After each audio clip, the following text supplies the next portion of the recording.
Okay, hello everyone. How are you? Great. Remember us? Definitely. I'm Charmaine J. I'm Karis T. And this is Uncommon Humanity, and we're making a limited run this October and maybe November. I don't know how long this is going to drag. Wow. Yeah, this is our second recording attempt up front. And Yes. take 16. 17? 16. Okay, 16 of this intro, okay, because we've been too rusty from recording. Yep. And Zoom is a different animal Yes. altogether. We had 45 minutes, 1 hour technical issues. I know. I'm so done with with recording this stuff. But we should also acknowledge our team that's here that has put Yes. up with us for the last 45 minutes and an additional recording. So everyone, could you please turn on your video and say hi to the folks? Yes, hi guys. Woo, Okay, this is hello. Ashley, Edwin, Jingxiang, and Zihan, and they're joining us today on this episode to help us ask questions that are coming from them as well as our peeps at The Evolution. So thank you very much, guys, for bearing with us and showing up a second time because I think you're very important to this limited run lah. So you'll hear from them in a little bit, okay? Yes. And they're just great people. They're going to ask some really great questions. Yep. So first, okay, can I just acknowledge you are in a hoodie? Yes, I am. It's And been a so while. are you. Oh, is it? Yeah, it's been a while for you, I think. Yeah, so Kay has been out working for the last 2 years, and so we've seen her in work clothes most days and very grown up when she comes up to speak at gatherings on Sunday. So now it's more rare to see her in streetwear. Yeah. Do you miss it? Yes. It's So much cooler. more comfortable. It's cooler. Yeah, okay. So hopefully you'll see us in a cooler fashion the next couple of weeks lah. This will be a limited drop, as I said earlier, of 3 to Yep. 4 episodes. It's going to be called the EVO Sessions, and the theme we're covering is leadership and culture. Because that has been our focus the last 6 months in The Yes. Evolution. We've been clarifying our values, we've been training leaders and core members with basic leadership principles and skills. And so we thought that actually this is a great time to record some follow-ups lah. Yeah. Yes. Some of you might be wondering why has it taken so long for UCH to return. We were supposed to roll with season 2 last year, but The Evolution had a lot going on. Yeah. Not long after we wrapped the season 1 at the end of COVID, we ran smack into a major crisis. We had to move out of our previous premise, our wonderful auditorium, our office, and so that was incredibly difficult and it was a long process. Yeah. And since then, we have been homeless and in a transition space for the last 1 year. We had to transition The Evolution and we have been working so hard to secure a new home. And so there hasn't been much time or energy to do the recording. But it's definitely been on our list of things to do, especially Yep. because we always say crisis is when people were learning the most and growing the most. So this month, we're actually supposed to be on a long break in October to give the leaders and operations crews A breather. a breather. But then we decided to work again. And so because I think we just went, we need to record something and, document what we've been going through, also talk about the things that matter to us. So we're going to update you a little bit about our lives in a while, and we'll go deeper on 3 messages that our leaders spoke on. The first is an Untitled message by Karis. The second was Leadership Excellence by Edwin. And the most recent was Follow the Leader by Regina. Now, I have to say, honestly, for a creative church, we're not very good at titling our messages well. Oh, no. Okay, but our content is always on point, okay? Yes. So we're going to focus on 1 or 2 ideas from each of the messages and also a few questions from our team. Okay, so team, we'll see you guys in a while. Bye.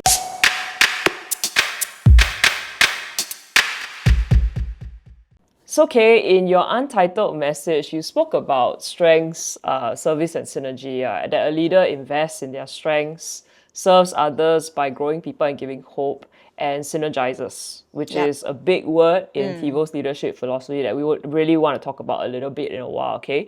So, but first up, I just want to say up front, you are my favorite preacher. You know, actually, No, recently... you are our favorite preacher. I'm the one moderating today, okay? So, but you know, recently, right, because I always, when you preach, I post about you and I say my favorite preacher is speaking. So, do you know, right, 2 weeks ago, I got scolded by Auntie Eleanor. Okay. Oh. Oh, sorry. For all those who are not Singaporean, I got scolded by my mother. Let me speak in proper English. Okay, I got scolded by my mother. She's like, how can you play favorites with your leadership team? You always say Karis is the best leader. What about the rest? You know, what about Edwin? What about, the youth? You know, what about Regina? And then I got an earful, okay? But I was like, yeah. Sorry, here we go again, Singaporean English. I just like, Mom, you know, they know I love all of them and they are all my favorite features, but Karis is still my favorite. Okay, no, seriously, okay, I don't say it lightly. You are my favorite preacher, and even more than many world-renowned speakers that I admire. And reason being, I think you have a lot of interesting thoughts presented in very interesting ways. So those of you who have had the privilege of hearing Karis speak, right, she has this storytelling flow to her messages that and really, if she had a way, right, her storytelling flow would have no conclusion. And she would just leave you hanging and imagining what the future could be.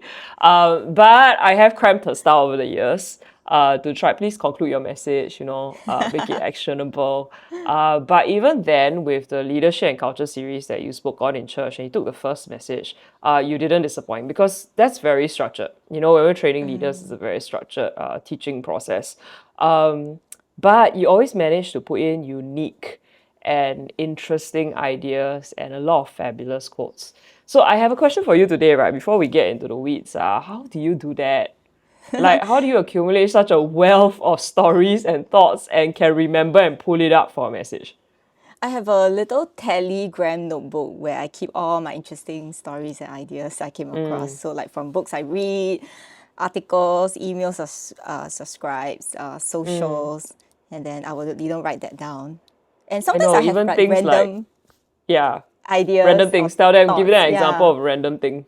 I will like search it up, like maybe suddenly I'll think about quantum physics or about quantum entanglement, and then I will Google and then find out more about it. Is that after you watch a Marvel movie?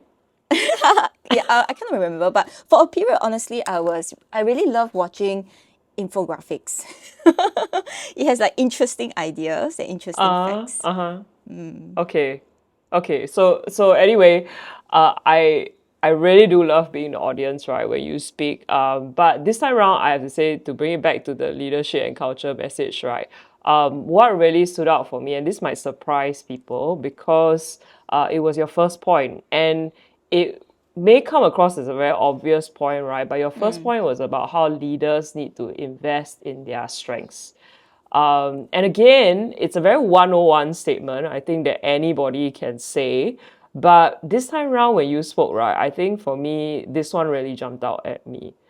Because for those of you that don't know, again, here's a live update, right? I recently started a side hustle as a real estate agent. Okay. I know you guys are the most supportive about this thing. Of course. So I started as a real estate agent, and this year really, I thought it would be a part-time job.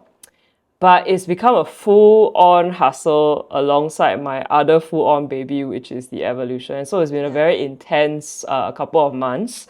Because while I do have skill sets and experience that's incredibly helpful to this job, right, it is still to me a brand new industry with its own setup, its own systems, its own products, it's like a whole other world. And suddenly, right, it's very weird at this point of time in my life to be going from being a leader in TiVo and in the non-profit arena, who knows what I'm doing, to suddenly become this, like all the Star Wars fans, a Padawan all over again. And I'm so shocked by how much imposter syndrome I often feel at work. And how often I forget that I actually have a lot of transferable skills. Yes. So when you spoke a few weeks back, and of course you had this great quote to go with it. So let me tell you the quote, right, guys? It's from Wesley Clark, a former NATO Supreme Allied Commander. And he said this: I have never met an effective leader who wasn't aware of his talents and working to sharpen them.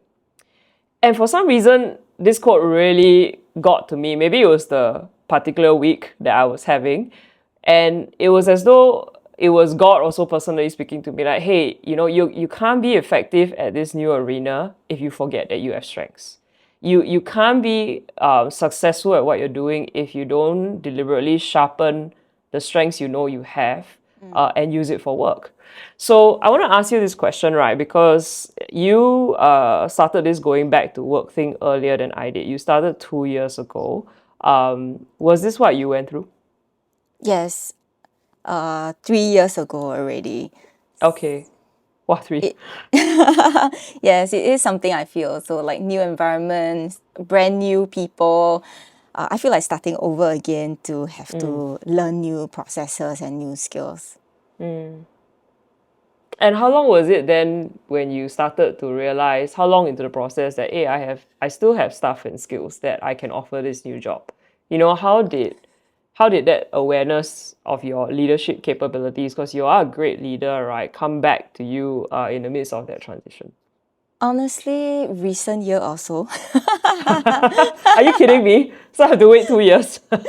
No, maybe it's different for you, but for me, I think in the beginning, honestly, I'm just doing what I can. I don't have time to entertain if I can or cannot. I think I'm caught up in the trying to just get my work done. I'm I not caught relate to up that. with this is my strength or this is not. I don't have that luxury of choice, which is good sometimes because it was only on hindsight after I've tried. I can evaluate or even confirm that, hey, this is something that is my strength. Like I still got this and remember that this is my strength and lean into that. Actually, that sounds, I think, really similar to what I'm going through at the moment.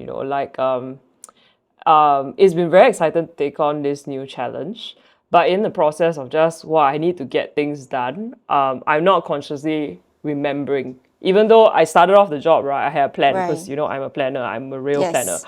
So I started off with a plan, okay, this is how I'm going to approach this job. This is the things that I'm going to do to put in place and blah, blah, blah. And then suddenly when the deluge of a new industry comes into your life, like the whole plan just goes out the window. Right. And I'm also, I love to learn. And I love being challenged and love to watch people and grow. And so I also go simultaneously into mode where I'm watching everyone, looking for people to look up to, people as my inspiration, mentors to admire and emulate and learn more skills from. And I do tend to, I think as a person, right, my personality, I tend to go into this mode where I feel the need to be like everyone that I admire and learn and be able to do everything that they can do. And I immediately then forget what I am good at and what I should be focusing on lah. And then it's only when, right, I'm super discouraged sometimes, then it's only when suddenly I'm forced to no choice, so I snap back into church work, snap back into non-profit work. Then suddenly I have to take a meeting, I have to solve a problem, and suddenly I'm like, hey, I'm strategic, I'm good at mediation, negotiation, which is transferable. I'm a great team lead builder. I'm a mobilizer.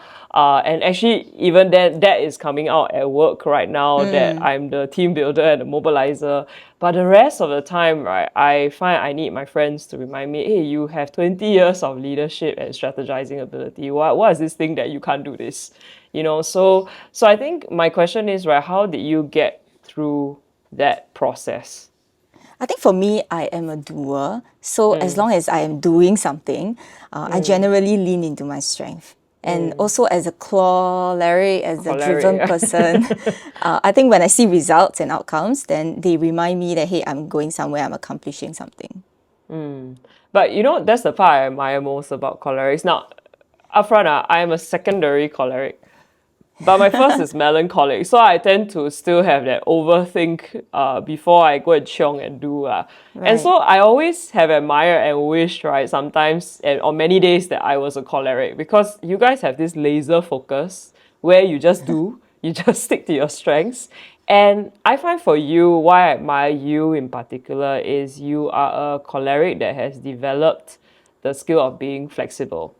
Like you're very focused on results, and yet you have this openness and flexibility that I find actually really takes a while for not just your personality type, the dominant, the choleric, to develop, but I think all personalities tend to have this problem of being open and flexible and adaptable. Right. Actually, I have a question. Do you think that sometimes when you stop thinking that you just automatically step back into your strength, actually? I feel like I think for me, I'm realizing when I reflect over the last year, it cannot be helped. Your strengths kind of will still Right. always push through the Surface. Mm. surface, especially in crisis. I don't know. Okay, but I don't know that that is true of everybody because some people forget who they are in crisis, which I do too. But or not crisis lah. When there's imposter syndrome, but when there's crisis and I have to step up to the plate to Right. lead, it's pretty automatic for me. And that's when my strengths come back up. And if I stop to go to breathe, I go like, hey, why am I so like blank and worried at work when I'm so confident and assured in my other job. Yeah. So I don't know lah. Yeah. But for me that is the case law.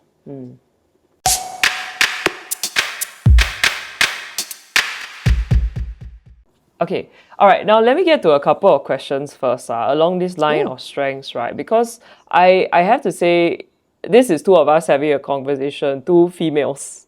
Right. Who are leaders having this conversation around strengths, right? But I want to throw a question to our lead pastor, Ooh. Edwin, right now, which is, Ed, do you think this whole conversation we're having about strengths, imposter syndrome tends to happen more with girls than with guys?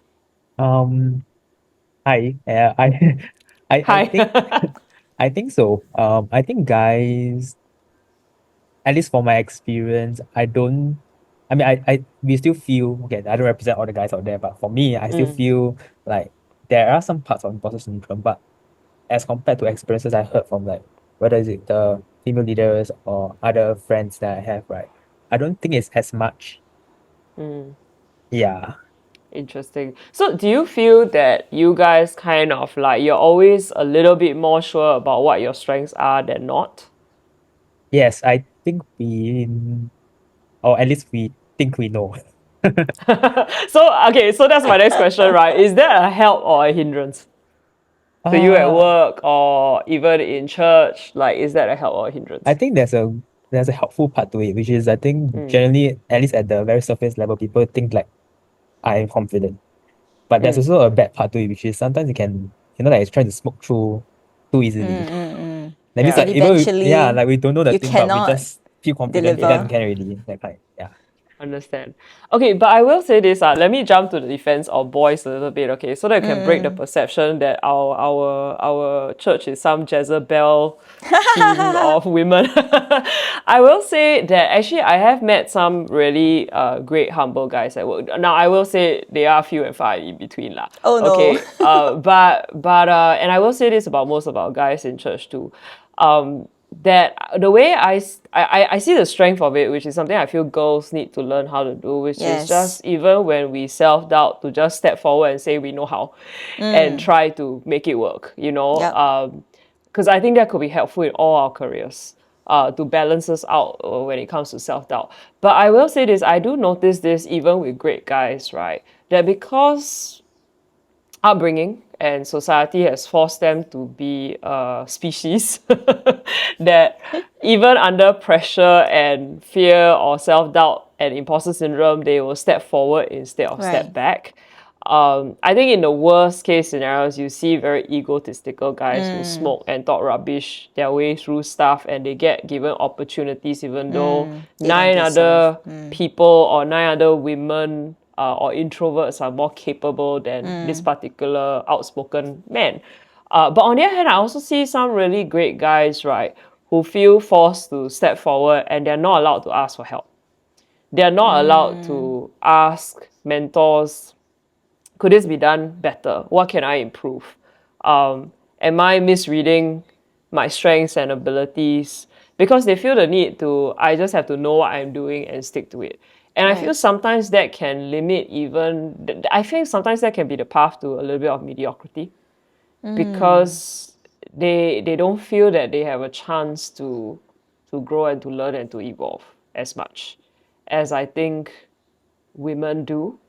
I feel like women, we get stuck, we find another way, because that's the way we've been brought up to do things. Yeah. So I think like that's the part that guys could stand to have a little bit from women because there's a certain part that is not as restrictive lah.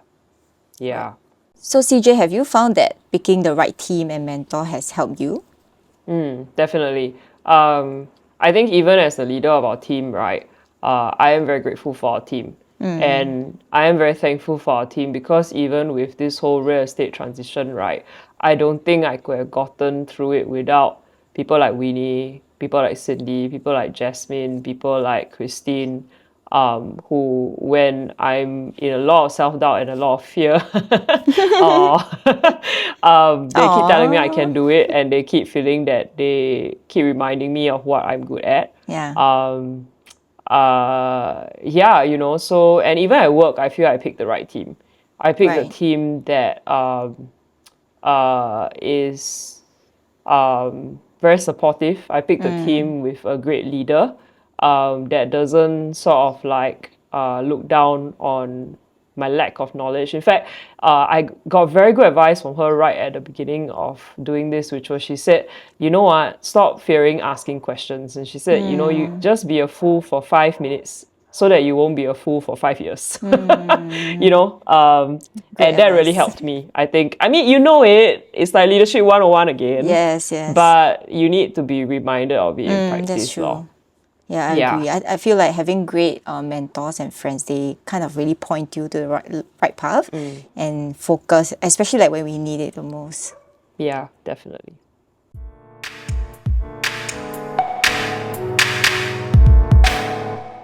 So I want to address 2 questions that came from Andrew and Cindy because they are questions that I think every leader, especially young leaders and Christians, ask all the time. Okay, so Ed, Zihan, would you mind helping us out with those questions? Yes, so the first question is from Andrew, who is an adult in TiVo. So he asked, how do we deal with seasons when we feel we are not successful, especially when it's feeling like you're progressing slower in your secular success because you are pursuing God's call? There's a question from CD, our department head for service ops. She actually asked, what does success mean to you? And what do you think God wants success to mean to us? Okay, so first up, when I first read this question, right, I really had the reaction of like, hey, Andrew, what are you talking about? Because, listen, guys, I know we don't have a picture of him right now, right? But this is a guy, right? It's like Instagram perfect, Ken. He has a great marriage, great family, cute son, beautiful wife. You just started your own business. I mean, they are like a family out of a catalog, lah, honestly, Ken. But I'm going to try to answer the question anyway, based on what I think maybe you are thinking about, because you did just start your own business and startings are really challenging, okay? You could have stayed in the secular arena, working for somebody else, climbing very high, getting a lot of recognition. But now you're in an unstable situation because you've got to kind of figure out everything on your own. Okay, but here's my take, Ken. I think when I'm in that mode, right, I try not to dwell on comparison. My approach is to limit how much I think about it because I feel it's a waste of energy. It's a waste of mental energy that takes away from me serving in the house of God, that takes away from me solutioning for whatever I'm doing in the secular arena lah. So I really curate how much even I chat about all these things with friends. Because I feel when the problem with comparison is it's an illusion that can really steal a lot of yourself and can really in your 20s and even early 30s affect your value system. Yeah. So for me personally, when I was younger, it was a lot harder. But now, not so much because I feel like I've had a lot of practice learning to deal with this problem because I've been a pastor, a leader in the nonprofit world my whole young adult life.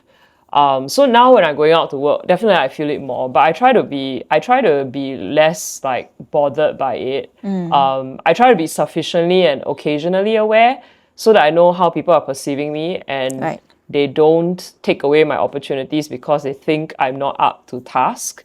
But to be honest, most of the time, if I encounter anyone who is constantly making me feel like I'm not as good, I try to avoid that person. And I think if I meet somebody at work that looks down on me because, I don't know, I'm not rich or not married, I have no kids, I will usually just tend to shrug and gravitate towards better people. Yeah. So for me, right, I think comparison cuts two ways, lah, huh? It can be helpful when it challenges you to be better, but it is very unhelpful when it kills too much of your self-esteem that you are paralyzed and tired from the comparison. So again, I think it bothered me a lot more when I was younger, but nowadays, I know who I am. It bothers me some of the time, but I find if you encounter friends or successful people who look down on you, then these are usually the averagely successful people. Because my belief is that highly successful people, they don't feel the need to judge you or look down on you. Only average people do. And if you are surrounded by average people, then it's time to find some truly highly successful people, lah. Yeah. And you will be challenged to be better. You'll also feel more comfortable in your own skin. And let me just stress, I don't think serving God and serving secular stuff should be in conflict. Not in my opinion. Even though I know a lot of us feel it, especially in our 20s and 30s. Yeah. Okay? To add on, it's important to know who you are. And also it's important to know what success means to you. To kind of clearly write it out so that you don't get distracted by comparison. Yeah. And as for Cindy's question, I think success to me, it's to live a good life, hopefully a worthy life. And by that I mean to give something of myself to a worthy cause, to have been useful and impacted some good in some way. Yeah, because I think for both of us, right, I think we define a good life not just as success, which can be very different for everybody, but to me the real question is significance. Did you live a significant life? So for me personally, right, I may be venturing into now what is compared to a non-profit life to a profit-driven, so-called money-driven kind of an industry, right? Any success I crave in this arena of the wealth, right, is less about keeping up with people and less about, I don't know lah, I want to have this thing and that thing and money and early retirement and all that stuff. For me, actually, I'm not motivated by wealth unless it also allows me to have the resources to fulfill my calling and dreams. Right. So I'm not somebody that's ever been motivated by financial security, even though it's nice to have. I want to know, can my wealth change lives? You know, can it make me worry less, you know, to know that at home my retired parents are taken care of, that I have a roof over my head, and the rest of the money I make, I want to go like, can I make an impact with that money? Yeah. So let me also define a further thing, right? A lot of people define success and strengths, okay, we're talking about leadership strengths here, right, as somebody's ability to be strategic so that they can be successful, so they can make a lot of money, so that they can use these skill sets to do well at work and get promoted. But I think people very seldom stop to realize that actually a strength of a leader could be our ability to have great values. Right. And I think that's an idea I want to reintroduce to many millennials and to Gen Z, right? That one of the strengths you should have in your life is great values, whatever those values are. Yeah, because I don't know, you know, it's so weird, right? I think people are very double standard about this. You know, when they watch it on TV, they're inspired by somebody who's stuck to their values and lives a sacrificial life. But then in real life, they look down on people at work that are caring, they're kind, they're empathetic, they are willing to sacrifice the opportunity to be a good human being. I think that a lot of our leaders in our team, we have the ability, not perfect, but we have the ability to say success at any cost is not success. Because our goal is significance. You know, nice things are nice, but not if it comes at the expense of other people's misery. Yeah. You know, again, not perfect, because we are living in Singapore. Do we like to go holiday?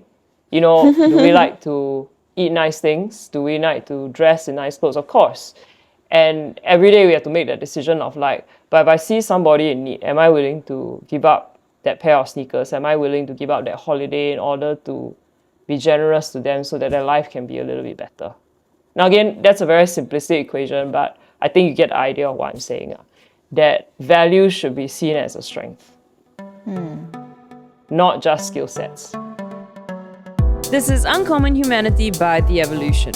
If you enjoyed this podcast, do us a solid by leaving us a review and sharing this with some friends. And if you really, really loved our content, become a fan or supporter by giving through theevolution.org or by emailing us at uch@theevolution.org for more info.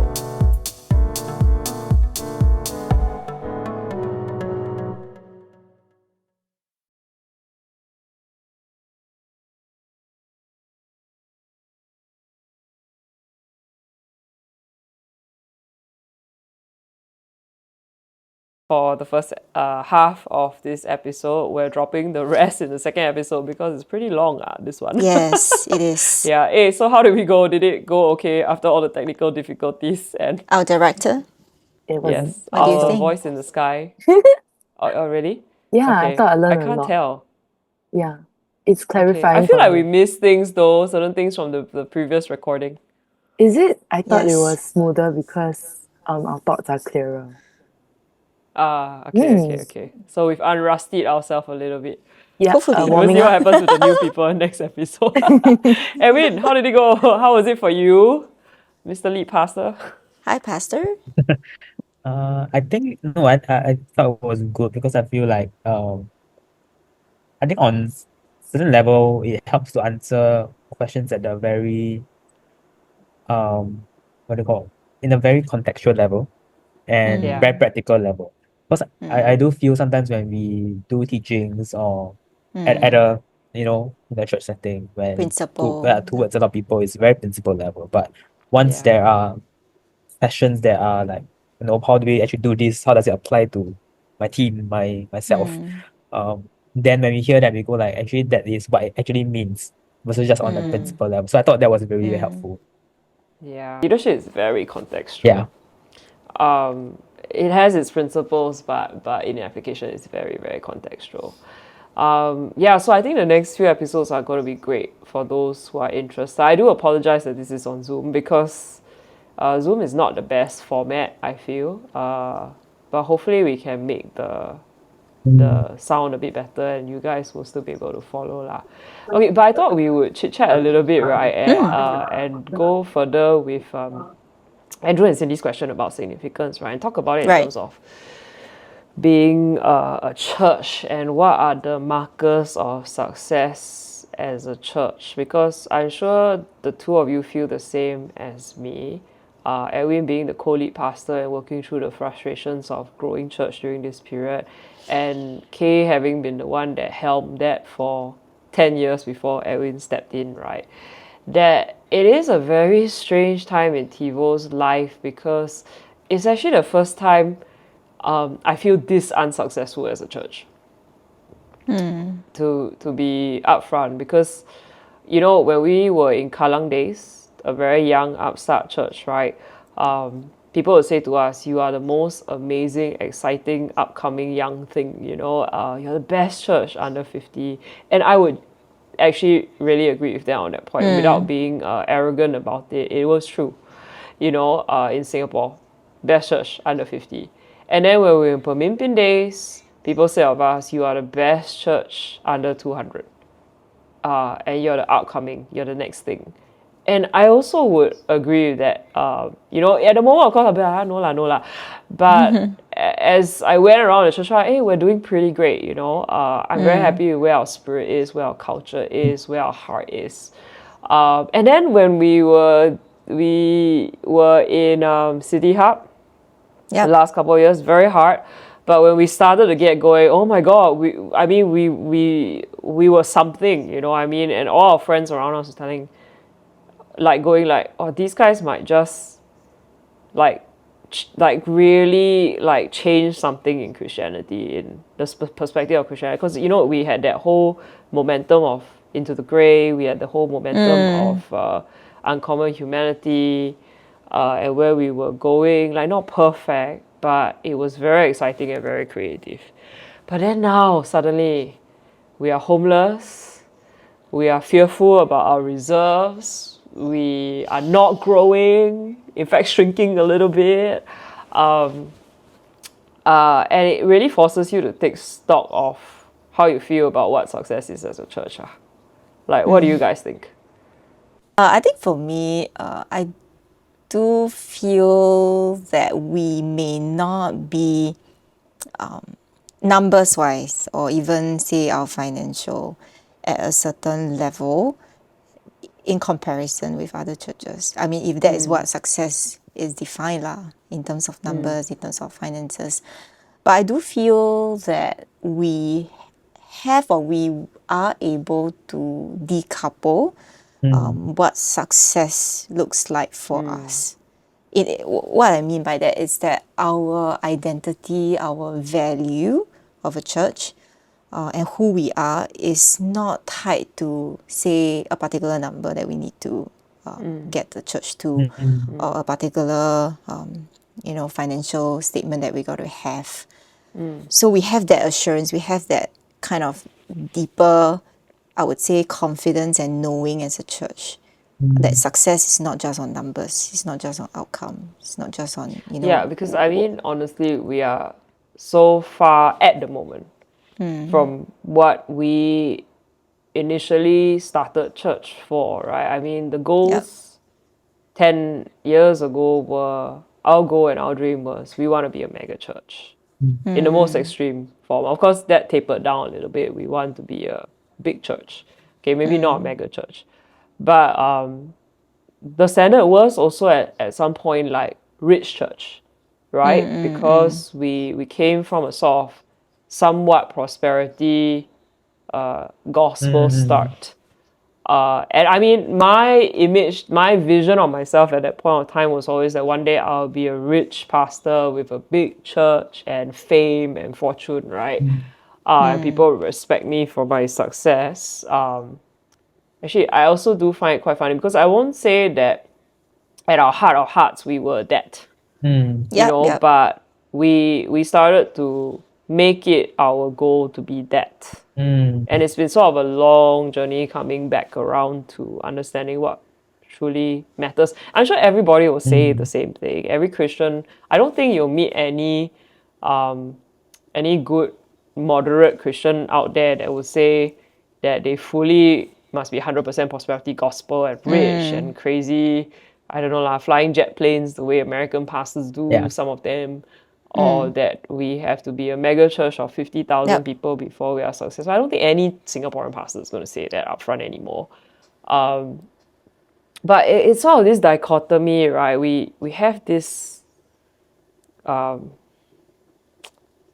to say, like humility about what we believe the gospel is, and then yet there's this pressure to, and we are as far from that right now, honestly speaking, as we are. And definitely I think there's been periods where I feel it for sure as the leader, that xia sui that kind of thing will feel lah for sure.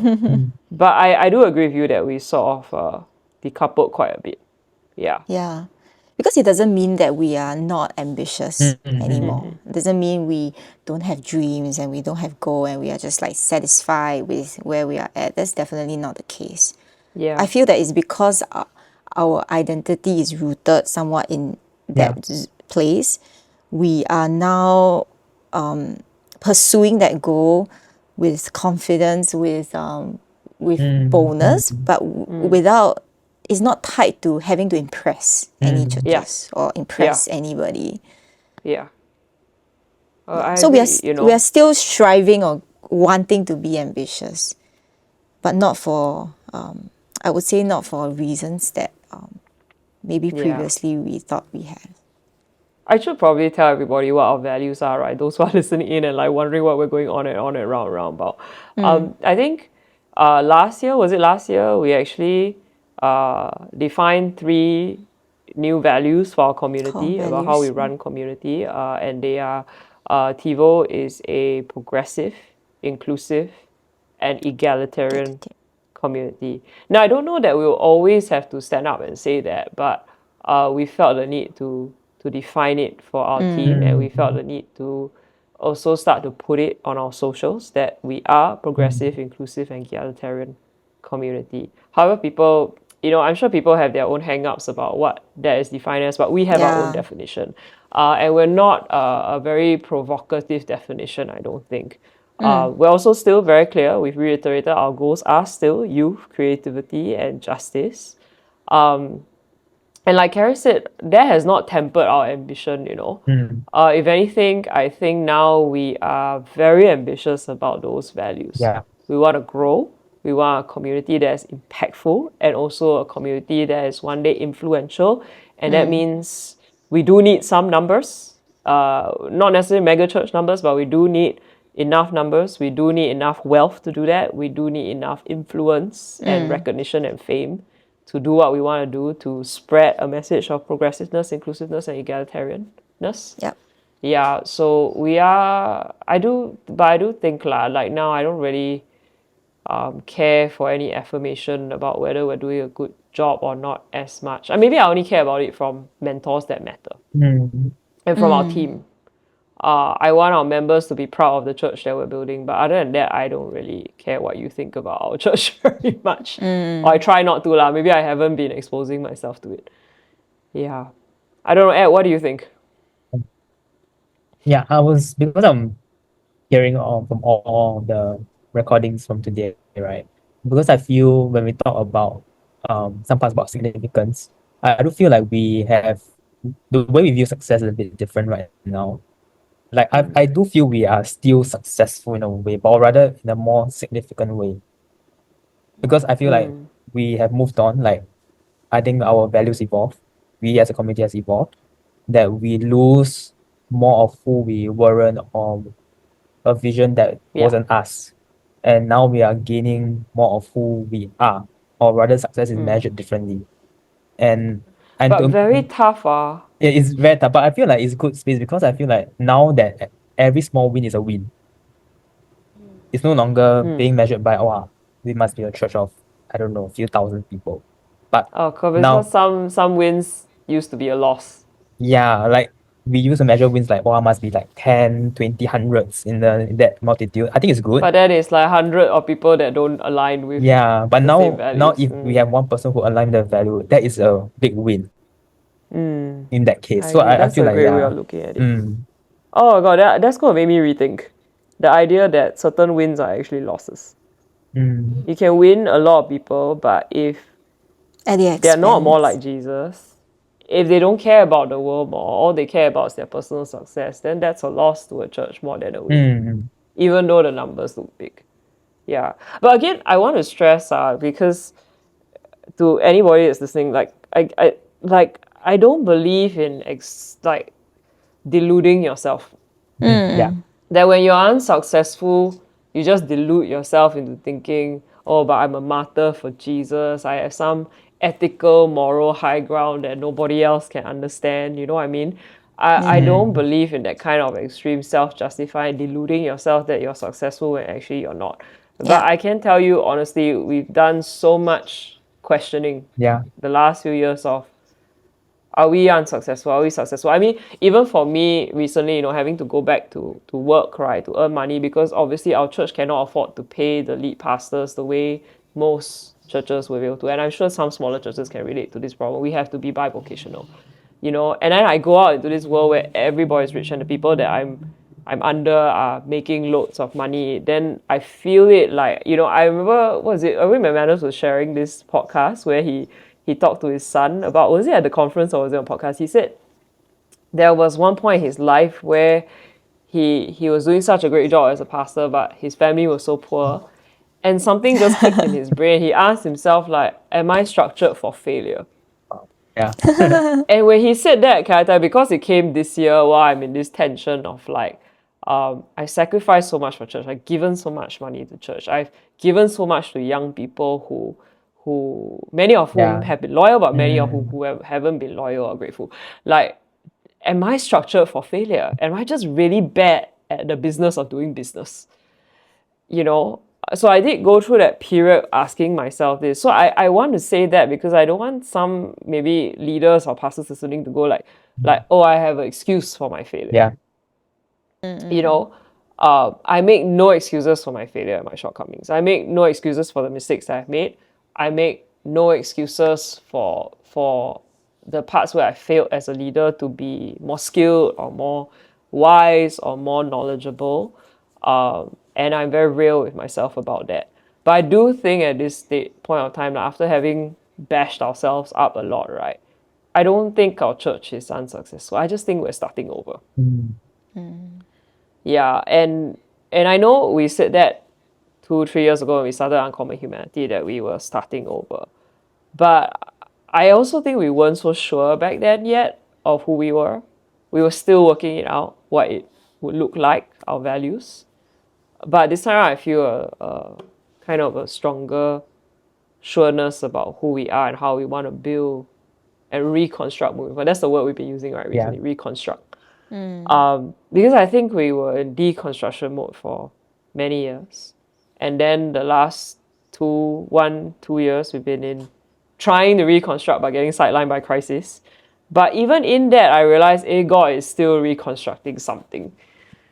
You know, so I don't know lah. Like I just think I'm not too afraid of not being successful moving forward. You know, I feel like a kind of contentment where if we're 50 forever, or 100 forever, or 200 forever, it will still okay, be well with my soul, so to speak.